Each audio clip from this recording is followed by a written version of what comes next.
Good morning friends. आपण सोडवणार आहोत वर्किंग कॅपिटल मॅनेजमेंटवरचा पुढचा प्रॉब्लेम बघूयात. The board of directors of century limited request you to prepare a statement showing the requirement of working capital for a forecast level of activity of 52,000 units in the ensuring year that is 52 weeks. बघा इथे weeks दिलेत, month नाही आहे. वर्षात 52 weeks असतात, त्यामुळे ते दिलेले आहेत. सो डिवायडेड बाय 52 आपल्याला घ्यावं लागेल. From the following information made available. Raw material 400 रुपये पर युनिट, डायरेक्ट लेबर 150 रुपये पर युनिट, ओव्हरहेड मॅन्युफॅक्चरिंग 200 रुपये per unit, overhead selling and distribution 100 रुपये पर युनिट, एकूण होतात 850. ॲडिशनल इन्फॉर्मेशनमध्ये सेलिंग प्राईस 1000 रुपये पर युनिट दिले. 850 आणि 1000 म्हणजे डिफरन्स जो 150 रुपयाचा राहतो तो काय असणार आहे, प्रॉफिट असणार आहे. त्याच्यानंतर raw material in stock period दिला आहे, म्हणजे रॉ मटेरियल स्टॉक काढायला लागेल. वर्क इन प्रोग्रेसचा पिरियड दिला आहे, म्हणजे वर्क इन प्रोग्रेस काढायला लागेल. फिनिश गुड इन स्टॉक दिलं आहे, सो आपण फिनिश गुड काढणार आहे. क्रेडिट अलाउड टू डेटर दिलं आहे, सनरी डेटर काढणार आहे. क्रेडिट अलाउड बाय सप्लायर दिलं आहे, क्रेडिटर्स काढायचे आहेत. Cash and bank directly amount दिली ती आपण करंट असेटला घेणार. All sales are on credit basis, म्हणजे कुठेही कॅश सेल्स नाही आहे, सो ऑल 100% डेटर असणार आहेत. All activities are evenly spread out during the year. सगळ्या ॲक्टिव्हिटीज वर्षभर इव्हनली स्प्रे आउट झालेल्या आहेत, म्हणजे कुठेही काही कमी जास्त नाही आहे. याचं काय डायरेक्ट प्रॉब्लेमवर अफेक्ट होणार नाही आहे. Debtors are to be valued at sale. डेटरचं व्हॅल्युएशन सेलिंग प्राईजला करायचं आहे, कॉस्टला नाही, असं स्पेसिफिकली म्हटलेलं आहे.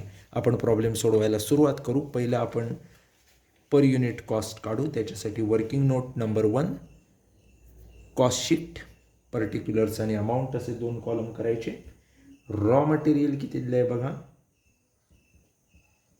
रॉ मटेरियल जर बघितलं आपण तर 400 रुपये पर युनिट आहे. त्याच्यानंतर आहे डायरेक्ट लेबर, तो दिला आहे 150 रुपये per unit.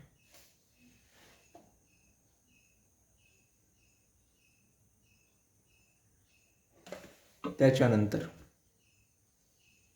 Overhead manufacturing overheads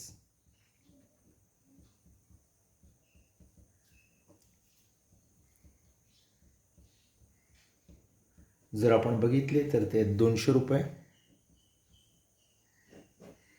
याची टोटल घेतली तर 750 येते. 100 रुपये ते सेलिंग अँड डिस्ट्रीब्युशन ओव्हरहेड्स आहेत. ही आपण काढली कॉस्ट ऑफ प्रोडक्शन.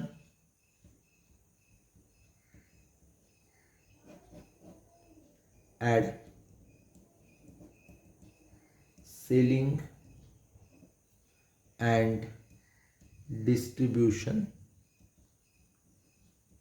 ओव्हरहेड्स किती दिलेत बघा, 100 रुपये. 750 आणि 100 झाले 850. ही जी आली ही तुमची cost of goods sold.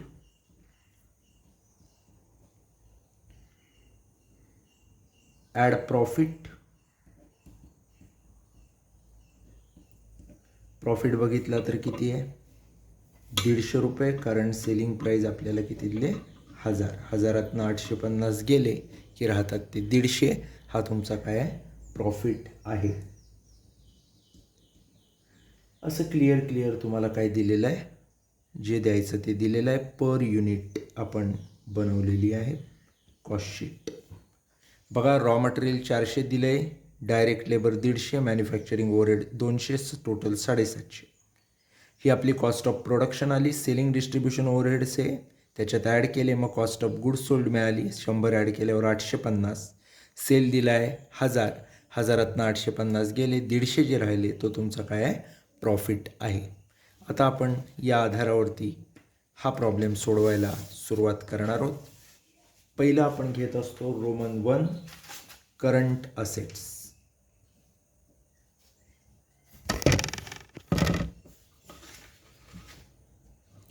Roman 1 घ्यायचा सुरुवातीला, करंट असेट्स.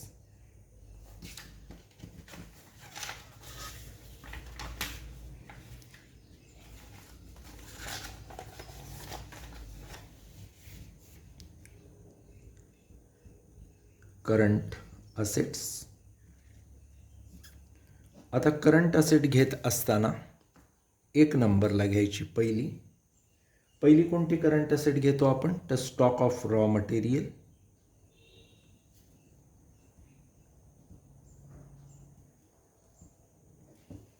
फॉर्म्युला काय आहे, अगदी सोपा आहे. युनिट्स गुणिले रेट गुणिले होल्डिंग पिरियड. लक्षात घ्या, गोल कंसात आपण फॉर्म्युला घेणार आणि चौकोनी कंसामध्ये आपण घेणार अमाऊंट्स. त्यापूर्वी एक गोष्ट, लेव्हल ऑफ ॲक्टिव्हिटी किती आहे हे आपल्याला माहीत पाहिजे. लेव्हल ऑफ ॲक्टिव्हिटी ही वरती लिहून घ्यायची म्हणजे अडचणी येत नाही. लेव्हल ऑफ ॲक्टिव्हिटी सुरुवातीच्या पॅरेग्राफमध्ये दिली आहे बघा, 52,000 युनिट्स. म्हणजे पुढं काय अडचण येत नाही प्रॉब्लेम सोडवताना. सो युनिट आता किती घ्यायचे, तर नो चेंज 52,000 फिक्स गुणिले रेट. रॉ मटेरियलचा आपण कॉस्टशीट बनवले, तिथं बघितलात तर तुम्हाला सापडेल 400 गुणिले होल्डिंग पिरियड. बी जे खाली दिलेलं आहे, raw material in stock average 4 weeks, तिथं तुम्हाला पिरियड सापडेल 4 आणि वर्षाचे आठवडे किती, पहिल्याच पॅरेग्राफला दिले 52 वीक्स. सो आपण घेणार 4/52. 52,000 गुणिले 400 गुणिले 4/52. उत्तर आपल्याला मिळणं अपेक्षित आहे. ते उत्तर आपल्याला काय होईल, मिळेल 16 लाख असं. कॅल्सीवर कॅल्क्युलेट करा. हे तुम्हाला काय मिळाले, stock of raw material. 2 number घ्यायचा, stock of work in progress.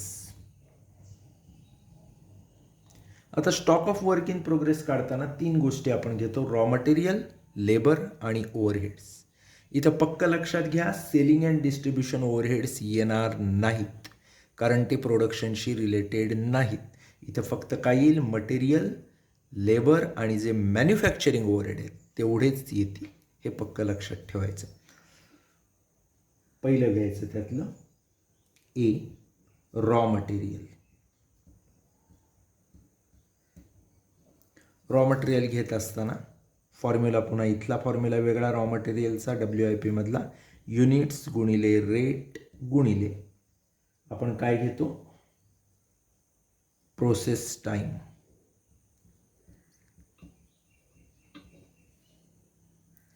अगदी सोपं आहे. युनिट 52,000, त्यात काही बदल नाही. रॉ मटेरियल पर युनिट 400 वरती घेतलंय तेच घ्यावं लागणार. इथं मात्र प्रोसेस टाइम किती दिला आहे तो बघायचा. Work in progress average 4 weeks असं दिलेलं आहे, त्यामुळे इथं पण 4 आठवड्याचं आहे, 4/52. त्यामुळे काही बदल होणार नाही, जसेच्या तसे 16 लाख इथं येतील कारण सगळे इनपुट्स सेम आहेत. त्यामुळं इनर कॉलमला घ्यायचे. बी म्हणायचं खाली लेबर. लेबरला पण घ्यायचं युनिट गुणिले रेट गुणिले प्रोसेस टाइम. आणि लेबर आणि ओव्हरहेड असतील तेव्हा तुम्हाला माहिती आहे 1/2 किंवा 50% त्याला आपण काय करतो, गुणतो, कारण ते 50% घ्यायचं असतं, त्यामुळे इथे 1/2 घेतले. Unit 52,000 unchange. रेट लेबरचा बघा आपल्या कॉस्टशीटमध्ये 150 दिसतोय. प्रोसेस टाइम जो आपण मटेरियलला घेतला आहे तोच 4/52, 4 आठवडे गुणिले 1/2 घ्यायला मात्र विसरायचं नाही किंवा 50%. उत्तर आपल्याला मिळेल 3 लाख. कॅल्क्युलेट करून बघा कॅल्सीवर. मटेरियल झालं, लेबर झाले. आता घेणार आपण मॅन्युफॅक्चरिंग ओव्हरहेड्स.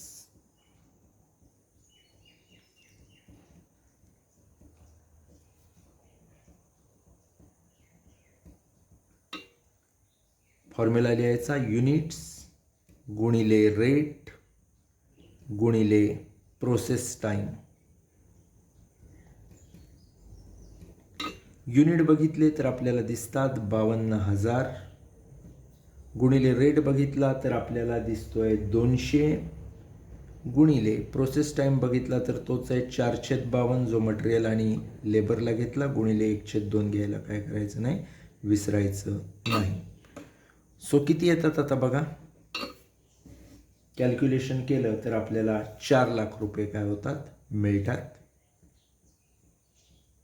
आता तिन्ही गोष्टी आपल्याला मिळाल्यात. मटेरियल, लेबर, मॅन्युफॅक्चरिंग ओव्हरहेड्स तिघांची टोटल करायची.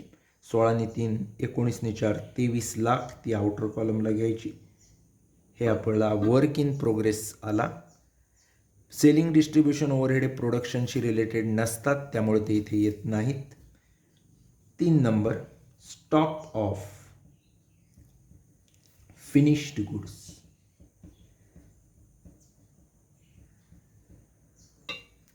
फॉर्म्युला घेताना इथं आपण घेतो कॉस्ट ऑफ प्रोडक्शन, त्यामुळे घ्यायचं युनिट गुणिले कॉस्ट ऑफ प्रोडक्शन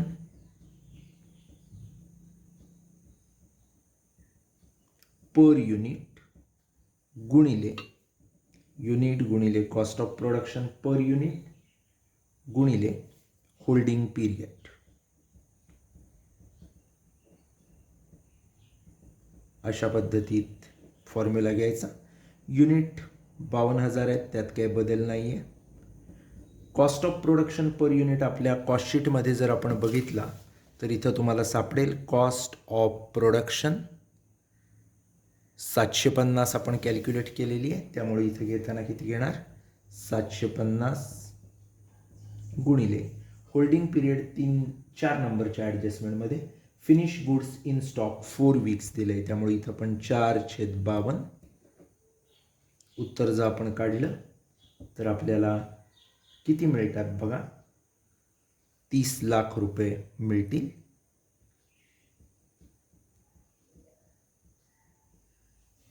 याच्यानंतर 4 नंबरला खाली घ्यायचे सन्ड्री डेटर्स.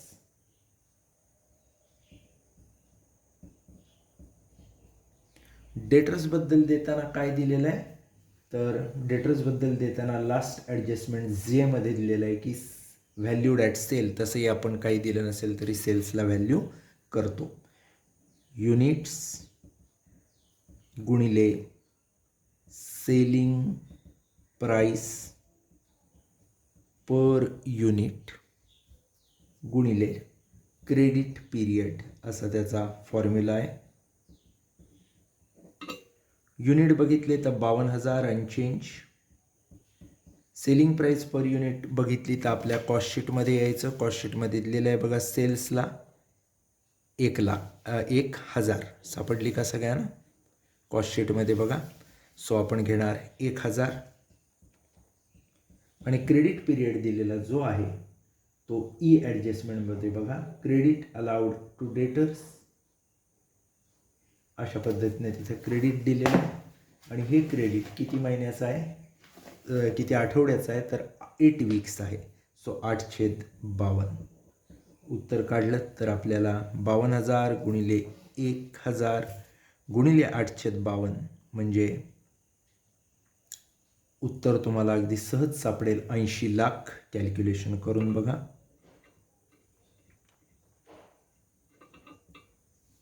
त्याच्यानंतर आपण घेणार पुढचा आयटम जो दिलेला आहे एफ आणि जी मध्ये बघा, कॅश ॲट बँक 50,000 जसेच्या तसे येतील करंट असेटमध्ये.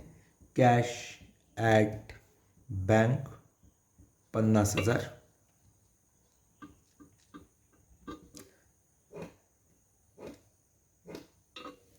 याच्यामध्ये काय आता करंट असेट शिल्लक राहिलेली नाही. एकमेव लायबिलिटी आहे सप्लायर्सची, ती आपण योग्य वेळी घेऊ. आता याची आपण टोटल करणार. 16 लाख, 23 लाख, 30 लाख, 80 लाख आणि 50,000 टोटल जर आपण केली तर 1,49,00,000 आणि 50,000 अशा पद्धतीत लांब लचक टोटल तुम्हाला सापडेल 1,49,50,000. याला म्हणायचं टोटल करंट असेट्स.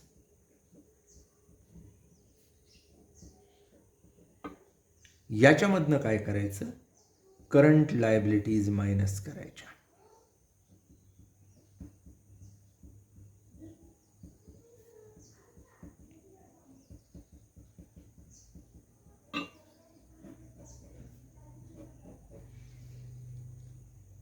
एकमेव करंट लायबिलिटी आपल्याकडे आहे बघा, कोणती करंट लायबिलिटी आहे, सन्ड्री क्रेडिटर्स, त्यांना क्रेडिट अलाउड टू सप्लायर्स आहे 4 वीक्स. एक पक्क लक्षात ठेवायचं, कस्टमर म्हणजेच डेटर आणि सप्लायर म्हणजेच क्रेडिटर, यात कधी बदल करायचा नाही.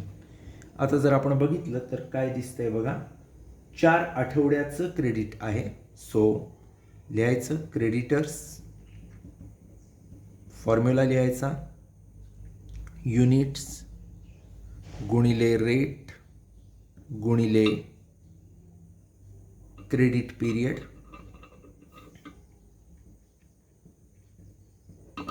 युनिट बघितले तर 52,000 अनचेंज.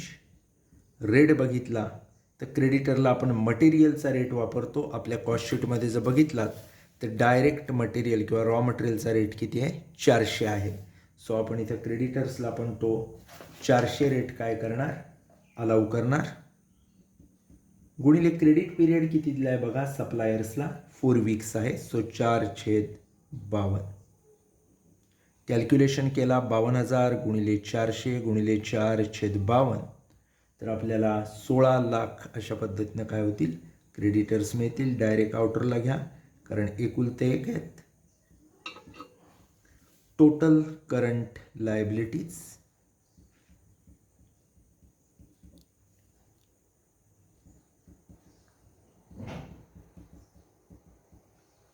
जर आपण घेतल्या तर ती टोटल देखील येईल 16 लाखच, कारण 16 लाखातनं 16 lakh unchange.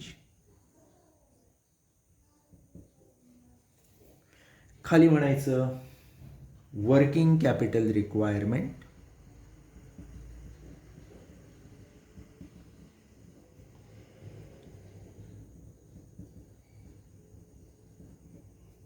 Roman 1 minus Roman 2. Total current liabilities या रोमन 2 होत्या मानलेल्या आपण, आणि करंट असेट या रोमन 1 होत्या. सो पहिल्या ज्या आलेल्या आहेत त्यात 1,49,50,000. त्याच्यामधनं आपल्याला हे 16 लाख घालवायचे, म्हणजे 1,33,50,000 अशा पद्धतीत आपल्याला काय मिळतं, उत्तर मिळतं. या ठिकाणी हा प्रॉब्लेम काय झालेला आहे, संपलेला आहे. मित्रांनो लक्षात घ्यायचं, वर्किंग कॅपिटलचा प्रॉब्लेम सोडवताना पहिली आपण बनवायची असते कॉस्टशीट. तिथं आपण raw material, direct labour, manufacturing overhead घेऊन कॉस्ट ऑफ प्रोडक्शन काढली. ही कॉस्ट ऑफ प्रोडक्शन आपल्याला फार कामाला येते, कारण फिनिश गुडचा स्टॉक काढताना ती आपण वापरतो. वर्क इन प्रोग्रेसमध्ये रॉ मटेरियल, डायरेक्ट लेबर आणि मॅन्युफॅक्चरिंग ओव्हरहेड असतात. सेलिंग अँड डिस्ट्रीब्युशन ओव्हरहेड हा एक्स्ट्रा ॲड झालेला आहे आयटम, त्यामुळं तो कुठेही याचा इफेक्ट तुम्हाला फारसा दिसला नाही, फक्त सेलिंग प्राईजमध्ये तो आपण ॲड केलेला तुम्हाला दिसलेला आहे. त्याच्यानंतर दुसरं महत्त्वाचं म्हणजे फॉर्म्युले जे आहेत ते सगळे लक्षात ठेवायचे. लेबर आणि मॅन्युफॅक्चरिंग ओव्हरहेड किंवा ओव्हरहेड्स काढताना गुणिले 50% किंवा 1/2 करायला विसरायचं नाही. काहीही जर सांगितलं नसेल तर डेटरचं व्हॅल्युएशन हे सेलिंग प्राईजलाच करायचं. या काही बेसिक गोष्टी आहेत ज्या आपण लक्षात ठेवायच्या आहेत. हा प्रॉब्लेम नीट पुन्हा एकदा वहीवरती तुमच्या सोडवा. व्हिडिओ आहेच, ग्रुपवरती मी आणि गुगल क्लासरूममध्ये देखील तो स्कॅन केलेली कॉपी तुम्हाला प्रॉब्लेम आणि सोल्युशनची सेंड केलेली आहेच.